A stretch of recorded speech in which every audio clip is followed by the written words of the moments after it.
Welcome back. We're joined by #1 New York Times bestselling author Peter Schweizer. He's going to talk to us about blood money, why the powerful turn a blind eye while China kills Americans. Peter, great to have you on the show, and congrats on the success of the book so far.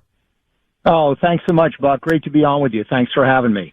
So you have a very important story to tell in this book. I love, by the way, some of the references and really a lot of the structure of it coming from perhaps the most famous military strategist of all time, Sun Tzu, the Chinese military strategist from antiquity.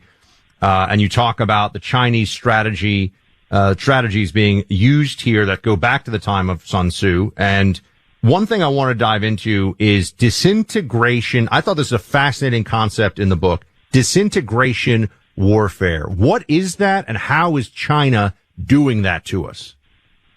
I wish I could claim responsibility for the term disintegration warfare, but it's actually a book that was written by two senior Chinese military officers in 2010. And what disintegration warfare does is really stand on the shoulders of Sun Tzu. It's rested on the principle that the best strategist is the one that defeats their enemy without actually fighting them. And disintegration warfare says the way you do that to America is you work to tear it apart. You work to disintegrate it.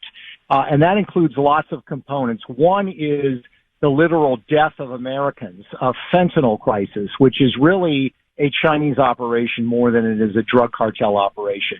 It includes what they did during COVID to maximize the body count, but it also includes things like violence on American streets. I mean, there are accelerants that they are providing, that China's providing to make that problem worse. It means sowing racial division and conflict in America. So that's what disintegration warfare is. Beat the United States by tearing it apart. And I got to tell you, Buck, I think they're doing a pretty darn good job of it right now. Yeah, it's troubling to see, if nothing else, Peter, how wrong the elites have been, and really elite foreign policy opinion, you could put that elite in quotes, about China, stretching back now for 40 years at least. I mean, maybe even further than that. But the idea that we can do all this business with China, give them unrestricted access to our markets in so many ways, have all these restrictions from their markets, and then also the ideological subversion that's going on. But before I get into the ideological side of it more, can you tell us, because this is something that I think still doesn't get enough attention or focus, how is China playing a role? Take us from the beginning of it to the end product on the streets. How is China playing a role in the fentanyl crisis that's taking tens of thousands of lives, over 100,000 overdose deaths each year in America now? Yeah, it's the leading cause of death for people under the age of 45. And again, people think that it's the Mexican drug cartels. The drug cartels are equipped and supplied and directed by the Chinese. So people know, of course, Buck, that the precursors for fentanyl come from China. But those precursors arrive in basically one port in western Mexico called Manzanillo. That international terminal is run by a Chinese company that's very close to the Chinese state. Those precursors are then shipped to a town in northern Mexico where, according to leaked government documents we obtained, there are 2,000 Chinese nationals that are actually creating the fentanyl for the Mexican drug cartels. Then they need to take that fentanyl and put it into pills because, of course, the people that are dying of fentanyl poisoning don't even know they're taking fentanyl. They think they're taking Vicodin or Adderall. So they need pill presses and they need pill molds that make it look like the real product when it really isn't. They get those pill presses and those molds from China, and according to leaked reports, they are selling them to the drug cartels at cost. I mean, in other words, this is not a money-making venture.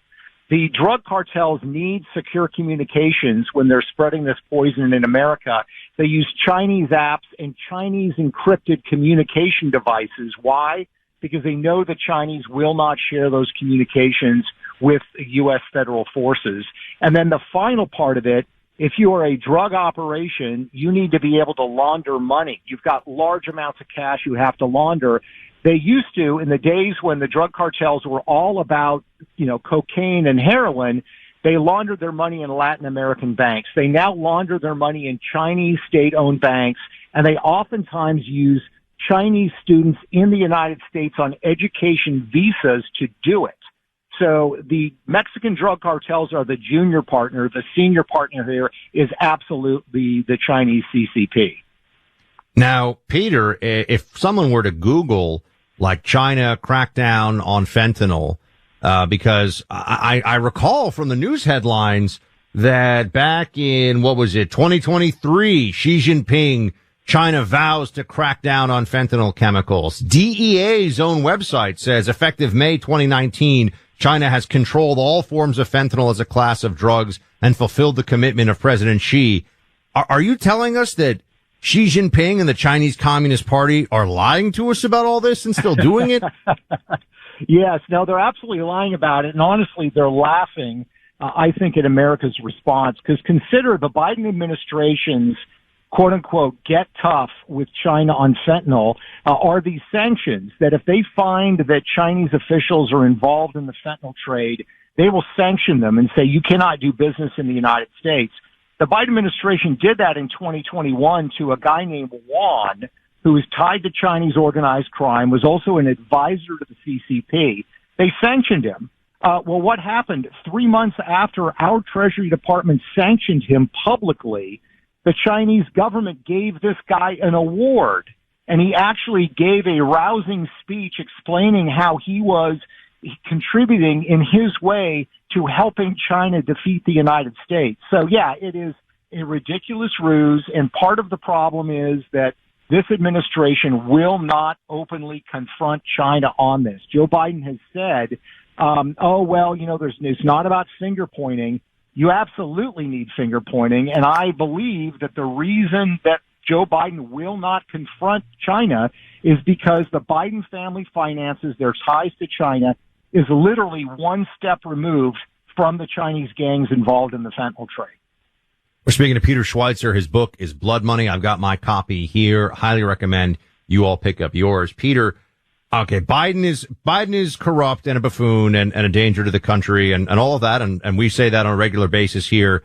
Given what you are, not just alleging, you're laying out in the book in detail, why aren't more Americans in positions of leadership outraged and taking action? Because one would think that our at least opponent, China, poisoning Americans and undermining us in ways that cost life as well as a whole lot of dollars is something that would get the political class united against. Why isn't that happening?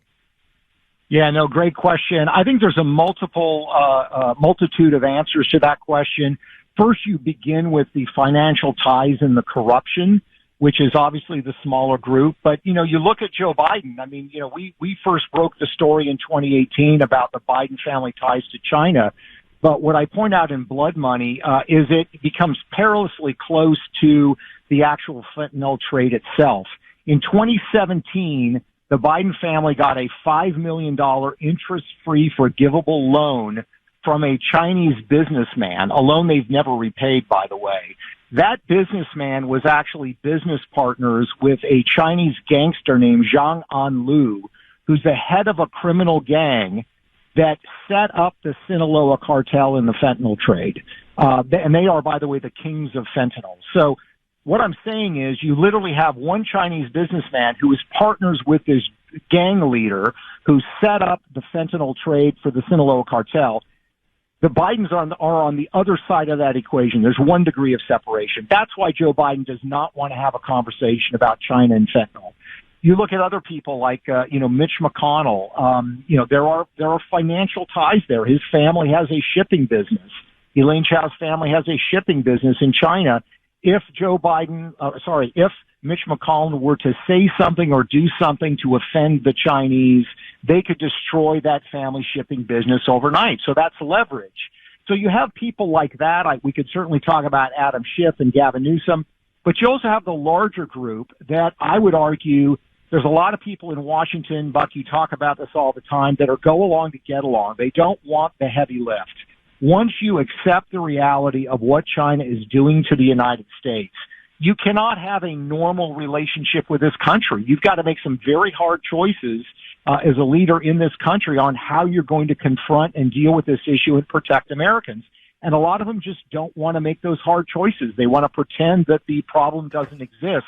Winston Churchill called this leaders with vacant eyes during the war and the run-up to the war. They don't want to confront the reality that is in front of them. Now, Peter, I don't want to get ahead of ourselves here, and we're talking about Blood Money, Peter's book.